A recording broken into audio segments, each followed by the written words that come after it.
मैं गंगापुरम किशन रेड्डी ईश्वर की शपथ लेता हूं कि मैं विधि द्वारा स्थापित भारत के संविधान के प्रति सच्ची श्रद्धा और निष्ठा रखूंगा। मैं भारत की प्रभुता और अखंडता अक्षुण्ण रखूंगा।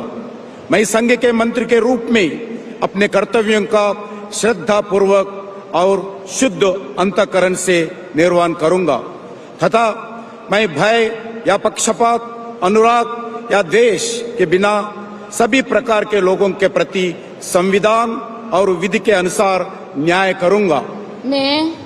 मैं गंगापुरम किशन रेड्डी ईश्वर की शपथ लेता हूं कि जो विषय संघ के मंत्री के रूप में मेरे विचार के लिए लाया जाएगा अथवा मुझे ज्ञात होगा उसे किसी व्यक्ति या व्यक्तियों के तब के सिवाय जबकि ऐसी मंत्री के रूप में अपने कर्तव्यों के सम्यक निर्वहन के लिए ऐसा करना अपेक्षित हो। मैं प्रत्यक्ष अथवा अप्रत्यक्ष रूप से संसूचित या प्रकट नहीं करूंगा।